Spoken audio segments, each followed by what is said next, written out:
উমর রাদিয়াল্লাহু তাআলা আনহুকে যখন গোসল দেওয়া হয়, ইন্তেকালের পরে গোসল দেওয়া হয়, গোসলের সময় দেখে পিঠের মধ্যে দেখা যায় কালো কালো দাগ দেখা যায়। এই অবস্থা সবাই বেকুল হয়ে গেল। আরে খলিফাতুল মুসলিমিন উমর, উনি রাষ্ট্রের প্রধান, উনার গায়ে আঘাত কেন রে? কেউ তো বুঝতে পারে না। ব্যাপারটা নিয়ে হইচই আরম্ভ হয়ে গেছে। কেন খলিফাতুল মুসলিমিন উমরের গায়ে কে হাত দিল? সাহস টাকার। খলিফাতুল মুসলিমিন তো এমন কোনো অন্যায় করেন না, জালামত কোনো অন্যায় করেন না। এমন অপরাধটা কে করতে পারে? তাড়াতাড়ি তাকে ধরতে হবে, পাকড়াও করতে হবে। এমনি খলিফাতুল মুসলিমিন উমরের ঘর থেকে পরিবারের লোকেরা বলে, কাউরে বলতে হবে না রে, কাউরে ডাকতে হবে না।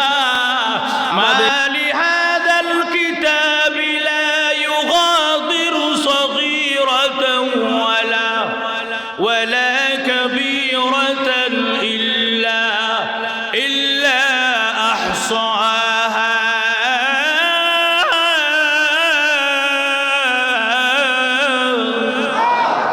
প্রভু, মালি হাযাল কিতাব, এটা কেমন কিতাব দিলে আমার সামনে গো আল্লাহ? লা ইউগাদিরু সগীরাতাও ওয়ালা কাবীরা। আল্লাহ ছোট গুনাহও বাদ যায় নাই, বড় গুনাহও বাদ যায় নাই। আল্লাহ চশমার আড়ালে কার ইশারা দিছিলাম, এটাও দিয়ে উঠে গেছে গা। আল্লাহ গোপনে নির্জনে মসজিদের টাকা পকেটে ঢুকাইছিলাম, এটাও দিয়ে উঠে গেছে গা। আল্লাহ গোপনে নির্জনে সুদ খাইছিলাম, এটাও দিয়ে উঠে গেছে গা। মাফে ডিজিটাল পাল্লা দিয়ে কম দিছিলাম, এটাও দিয়ে উঠে গেছে গা। আয় আল্লাহ, জীবনে ছোট বড় আল্লাহ যা কিছু আছে সব দিকে মারা উঠে গেছে। আল্লাহ কেমনে গো, এখন আমি আর বাঁচতে পারবো না, বাঁচা সম্ভব নয়। এই জন্য বান্দা বলে, মালি হাযাল কিতাব, আল্লাহ এটা কেমন কিতাব গো আল্লাহ? ছোট গুণা বড় গুণা সব উঠে গেছে। আল্লাহ কিতাব দিকে আজকে আমার বুঝ হয়ে গেছে, জাহান্নাম ছাড়া কোনো উপায় নাই। জোরে কন্যা উযুবিল্লাহ। ভাইয়ের আমার জন্য আল্লাহরে ভয় করতে হবে। আল্লাহকে ভয় করো, ভয় করার মতো হাক্কা তুকাতিহি, তোমরা আল্লাহকে ভয় করার মতো ভয় করো। খলিফাতুল মুসলিমিন উমর ফারুক রাদিয়াল্লাহু আনহু রাষ্ট্রের প্রধান ছিলেন যিনি। আল্লাহর ভয় কেমন ছিল? এত পরিমাণে ছিল আল্লাহর ভয়। আল্লাহু আকবার। খলিফাতুল মুসলিমিন উমর রাদিয়াল্লাহু আনহু রাষ্ট্র চালাইছেন, আবার আল্লাহর বন্দিগিও তার ত্রুটি যায় নাই। মাঝে মাঝে যখন নফল নামাজের কমতি হয়ে যায়, একটা চাবুক হাতের মধ্যে নিয়ে নিজের পিঠের মধ্যে নিজে আঘাত করে আর বলে, প্রতিদিন দেখা যায় 100 রাকাত নফল নামাজ হয়, আজকে 80 রাকাত কেন পড়লে, 20 রাকাত কম পড়লে কেন? নিজেকে নিজে শাস্তি দেয় না। সুবহানাল্লাহ জোরে বলো না। মুসলমান, ভালো কইরা বুঝতে হবে, খলিফাতুল মুসলিমিন উমর রাদিয়াল্লাহু তাআলা আনহু দেখা যায় রাষ্ট্রের প্রধান হইয়াও বন্দী কেন, অর্থাৎ নফল নামাজ কেন কম হয়ে গেল? নিজের হাতে চাবুক নিয়ে পিঠের মধ্যে জোরে জোরে আঘাত করে। ভাইয়ার আমার কিতাবের মধ্যে লেখে, উমর খলিফাতুল মুসলিমিন উমর রাদিয়াল্লাহু তাআলা আনহুকে যখন গোসল দেওয়া হয়, ইন্তেকালের পরে গোসল দেওয়া হয়, গোসলের সময় দেখে পিঠের মধ্যে দেখা যায় কালো কালো দাগ দেখা যায়। এই অবস্থা সবাই বেকুল হয়ে গেল। আরে খলিফাতুল মুসলিমিন উমর, উনি রাষ্ট্রের প্রধান, উনার গায়ে আঘাত কেন রে? কেউ তো বুঝতে পারে না। ব্যাপারটা নিয়ে হইচই আরম্ভ হয়ে গেছে। কেন খলিফাতুল মুসলিমিন উমরের গায়ে কে হাত দিল? সাহস টাকার। খলিফাতুল মুসলিমিন তো এমন কোনো অন্যায় করেন না, জালামত কোনো অন্যায় করেন না। এমন অপরাধটা কে করতে পারে? তাড়াতাড়ি তাকে ধরতে হবে, পাকড়াও করতে হবে। এমনি খলিফাতুল মুসলিমিন উমরের ঘর থেকে পরিবারের লোকেরা বলে, কাউরে বলতে হবে না রে, কাউরে ডাকতে হবে না। আমাদের উমর, আমাদের ঘরের উমর রাদিয়াল্লাহু তাআলা আনহু ওই নিজেকে নিজে আঘাত করে, নিজেকে নিজে প্রহার বলে। কেন? যদি নফল নামাজ কম হয়ে যায়, চাবুকটা হাতে নিয়ে জোরে জোরে আঘাত করে। সুবহানাল্লাহ। এরে উমর, 50 রাকাত পড়লে কেন আজকে আর 50 ফরজ নাই কেন? এরে উমর, 80 রাকাত পড়লে কেন আজকে নফল নামাজ আর 20 রাকাত কেন ফরজ নাই? নিজেকে নিজে বিচার করতেন, নিজেকে নিজে শাস্তি দিতেন আল্লাহর ইবাদতের জন্য। জোরে কোন সুবহানাল্লাহ। ভাইয়ের আমার হযরত উমর ফারুক রাদিয়াল্লাহু তাআলা আনহু এমন বিচক্ষণ এবং এমন আল্লাহওয়ালা বাদশা। আল্লাহু আকবার। আল্লাহওয়ালা বাদশা। সুবহানাল্লাহ জোরে কর। ভাইয়ের আমার খলিফাতুল মুসলিমিন উমর রাদিয়াল্লাহু নামাজ তো ভুলেও কাজা হয় না। আল্লাহর বন্দিগি সব সময় উনি আছেন। আল্লাহর ভয় এত বেশি। খলিফাতুল মুসলিম উমর রাদিয়াল্লাহু আনহু, উমরের এত ফজিলত বললে ভাইয়ের আমার শেষ হবে না। আল্লাহ আম্মা জান উম্মুল মুমিনিন হযরত আয়েশা সিদ্দিকা রাদিয়াল্লাহু তাআলা আনহা আল্লাহ নবীকে বললেন, আগা নবীজি দেখছেন নি আসমানে তারকা দেখা যায় রাত্রবেলা? বলে হ। তারকা কয়টা হবে কেন নবীজি? আল্লাহর রাসূল কয়, এই তারকা কোটি কোটি কোটি কোটি তারকা, অগণিত তারকা, কেউ গুনতে পারবে না।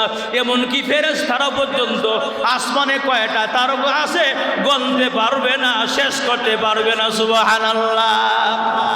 উম্মুল মুমিনিন আয়েশা বলেন, আগা নবীজি আসমানে যেই পরিমাণ তারকা আছে তার চাইতে গো নবীজি আপনার উম্মতের মধ্যে এমন একজন উম্মত আছে গো নবী, আসমানের তারকার চাইতে তার নেক বেশি।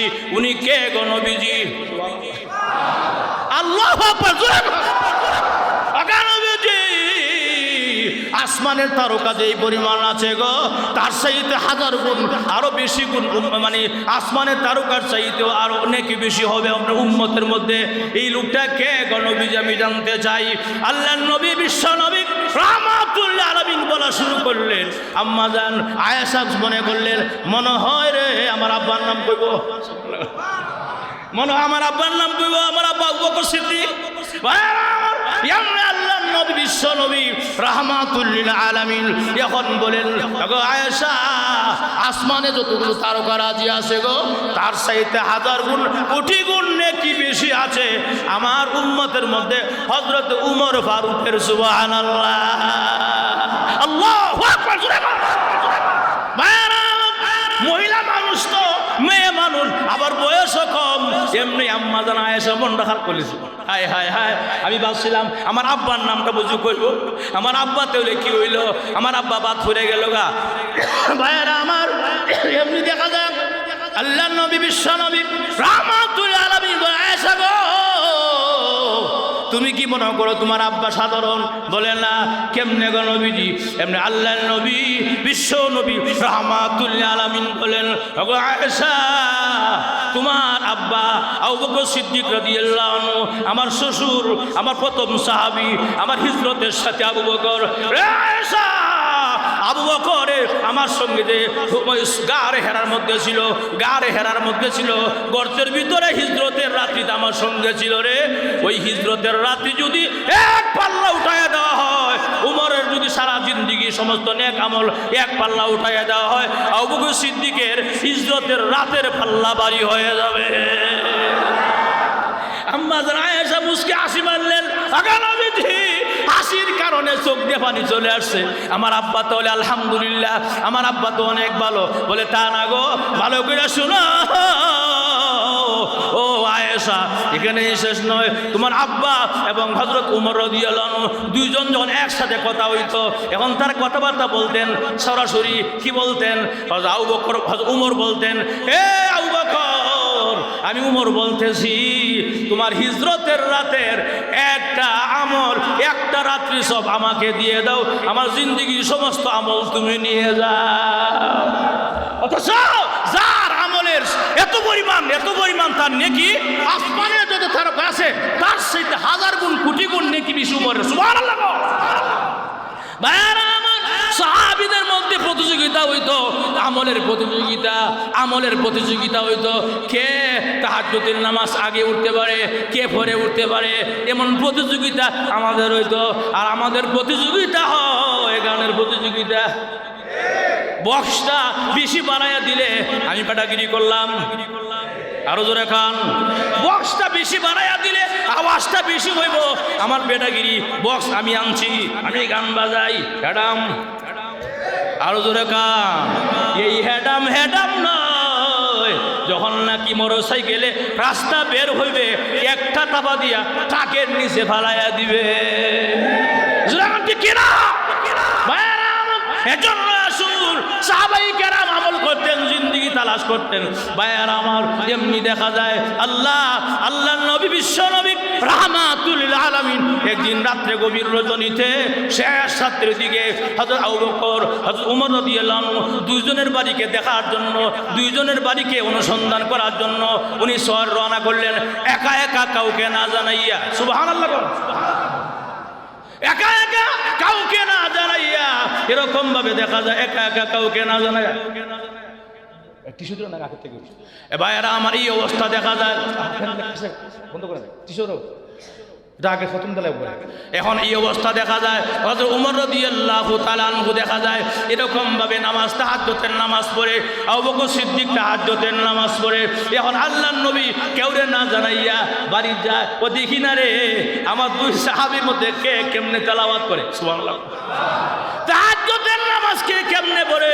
আল্লাহর নবী, বিশ্ব নবী রাহমাতুল লিল আলামিন উনি এরকম ভাবে দেখা যায় রওনা করেছেন রাত্রে গভীরে নির্জনে। হযরত আবু বকর সিদ্দিকের বাড়িতে গেছে, গিয়া যখন আস্তে আস্তে বাড়ির দিকে উঠে এমনি দেখে গুনগুন গুনগুন সুরে তেলাওয়াতের আওয়াজ শোনা যায়। আল্লাহ নবী ঘরে ঢুকলেন না, আওয়াজ শুনে চলে আসছেন। আমার সাহাবীরা তাহাজ্জুদের নামাজে আছে। আল্লাহু আকবার। আমার সাহাবায়ে কেরাম তাহাজ্জুদে আছি। এরপরে আল্লাহর নবী গেলে হযরত ওমরের বাড়িতে, ওমরের বাড়িতে গিয়া যখন আস্তে আস্তে উঠলেন, বাড়ির কাটা দিয়া, বাড়ির গেট দিয়া ঢুকলেন, ঢুকে দেখে রে জোরে সুরে বিকট বিকট আওয়াজ শোনা যায়, তেলাওয়াতের আওয়াজ শোনা যায়। ভাইয়ারা আমার, এমনি আল্লাহর নবী আর উঠলেন না। তখন বুঝতে পারলেন ওমর রাদিয়াল্লাহু আনহু জোরে জোরে কোরআন তেলাওয়াত করতেছেন তাহাজ্জুদের নামাজে। আল্লাহর নবী, বিশ্ব নবী রাহমাতুল লিল আলামিনের মনটা শীতল হয়ে গেছে, কলিজা শীতল হয়ে গেছে। আমার সাহাবীরা তাহাজ্জুদের নামাজে দাঁড়ায়া নানায়া বিনায়া আল্লাহর কাছে কোরআন আয়াত তেলাওয়াত করে। এই অবস্থা দেখা যায়। আল্লাহর নবী চুপচাপ চলে আসলেন।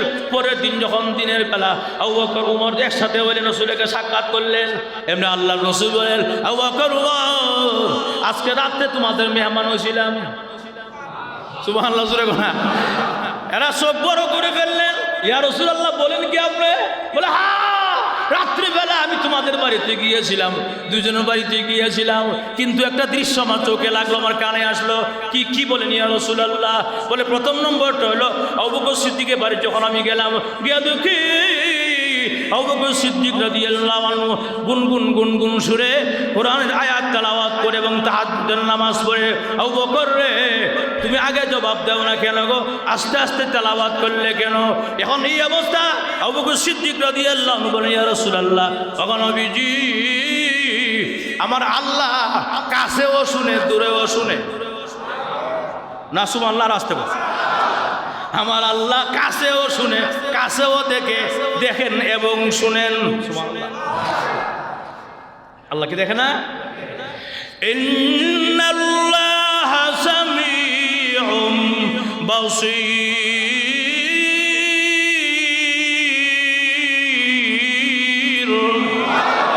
আল্লাহ শুনেন এবং দেখেন, কোনো সন্দেহ নাই। ভাইয়েরা আমার, এই অবস্থা। আবু বকর সিদ্দিক রাদিয়াল্লাহু তাআলা আনহু বলেন, ইয়া রাসূলুল্লাহ, আমার আল্লাহকে উদ্দেশ্য শোনায় দেওয়ার, আমার আল্লাহই তো শুনেন, আর কেউ না শুনলে কোনো অসুবিধা নাই গো নবী। এই জন্য আবু বকর আস্তে আস্তে গুনগুন সুরে আল্লাহর ভালোবাসায়, আল্লাহ প্রেমে আমি তাহাজ্জুদের নামাজে কোরআনের আয়াত তেলাওয়াত করি। আল্লাহ নবী জিজ্ঞাসা করলেন, ওমর, তুমি জোরে বললা কেন? ওমর রাদিয়াল্লাহু আনহু হলো আরেক বিচক্ষণ মানুষ। এই জন্য আল্লাহর রাসূল বলেছেন, আমার পরে যদি কেউ নবী হইতো, ওমর নবী হইতো। সুবহানাল্লাহ। ভাইরা আমার, ওমর আরো আর বিচক্ষণ মানুষ। উনি বলেন, ইয়া রাসূলুল্লাহ, আমি তো ওমর, আপনি জানেন আমার নাম ওমর, আমি কিন্তু ওই আস্তে জিনিস পছন্দ করি না। আমি চাই গো নবী, আমি জোরে জোরে তেলাওয়াত করলাম তাহাজ্জুদের নামাজে, এই জন্য যাতে এক নম্বর কারণটা হইল আমার তেলাওয়াতের আওয়াজ যেন শয়তান দৌড়ায়া পালায়। দুই নম্বর কারণটা হইল আশেপাশে যারা ঘুমাইতেছে, আমার পাশেই ঘুমাইতেছে ঘরের মধ্যে, এরা যেন আওয়াজ শুনলে তাহাজ্জুদ নামাজ পড়ে। জোরে বলেন আল্লাহু আকবার। তাহলে আবু বকর সিদ্দিকের কারণ একটা, ওই আল্লাহকে শোনানো। আর উমরের সিদ্দিকের দুইটা কারণ, একটা শয়তানকে তাড়ায়া দেওয়া তেলাওয়াতের আওয়াজের মাধ্যমে, আর 2 নম্বর কারণটা হইল আমার কাছের লোকেরা, পরিবারের লোকেরা যেন আওয়াজ শুনে ওইটা উজু করে তাহাজ্জুদের নামাজে দাঁড়ায়া যায়। সাহাবাই কেরাম ছিল আমলের প্রতিযোগিতা, সাহাবাই কেরাম ছিল আল্লাহর ভয়, কিন্তু আমরা সেই আল্লাহর ভয় নাই। আল্লাহর ভয় না থাকার কারণেই পয়লা বৈশাখে গিয়ে গুনাহ করে, আল্লাহর ভয় না থাকার কারণেই আমরা গুনাহ করি, নামাজ ছেড়ে দেই, সুদ খাই, ঘুষ খাই, মাফে কম দেই, চুরি করি, দাড়ি করি, জুলুম করি, জিনা করি, ব্যভিচার করি, জুয়া খেলি, নেশা খাই, একমাত্র কেন কেন কেন? আল্লাহর ভয় আমার ভিতরে নাই। হুজুর এখন ঠিক কিনা? আল্লাহর ভয় থাকতে হবে, পয়লা বৈশাখের দিন সাবধান থাকতে হবে, সতর্ক থাকতে হবে, যাতে করে আমাদের সন্তান, আপনার সন্তান গুনাহ করতে না পারে। যেরকম ঠিক কিনা? আল্লাহ আমরা সবাই রে তৌফিক দান করুক। জোরে বলি আমিন, আরো জোরে বলি আমিন। আমরা একটা ঘোষণা শুনি ইনশাআল্লাহ।